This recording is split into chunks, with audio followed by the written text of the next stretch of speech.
Washington.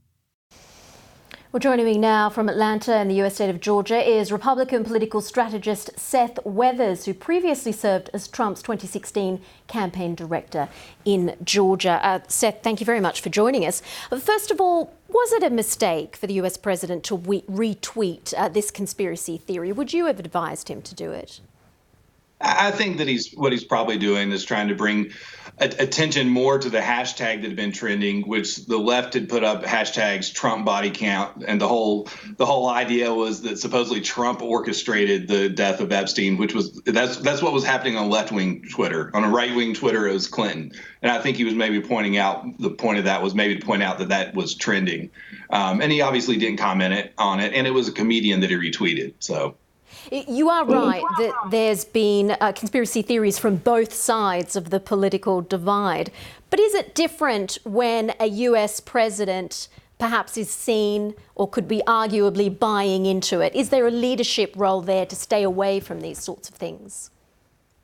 You know, maybe so, but I don't think the media is in a big position to go after Donald Trump to discuss conspiracy theories, considering the Russian collusion hoax that they pushed on the American people for 2.5 years. So I don't think they're really in a position to, correct him on that. Well, certainly the issue of the Russia investigation is a separate issue.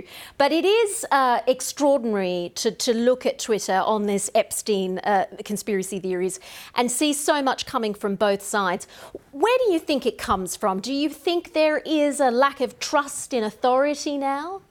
Yeah, I think there's an absolute definite mistrust of authority and the government in general. And I think we see that all around the world, but we're seeing it more here in America now than maybe we have in the past. And I think, I know I referenced it before, but I think the Russian collusion hoax, I think, has something to do with that. After being told something for 2.5 years and then to find out it didn't pan out by, the world's leaders and the nation's leaders and stuff, I think that added a lot of mistrust to the government. So, yeah, I think we're at a time right now where there's very little trust in the government.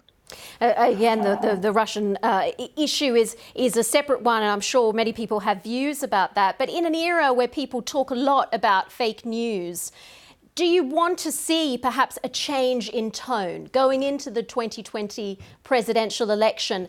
Should perhaps there be a change in tone from Donald Trump and even from the Democrats on these issues and just tone down the issue and rely more on facts perhaps? Yeah, I think that would probably be nice to have a change in tone and have people just, get up there and say, here's my policy, here's your policy. But the reality is I know enough to know that that's not going to happen. And as someone I've studied elections and, you go back to John Adams and, others shortly after, and they were some of the dirtiest elections you've had in history. So it just kind of seems to be a thing when people are running for the most powerful office in the world, things tend to get a little rough. And I don't see that not happening this time either.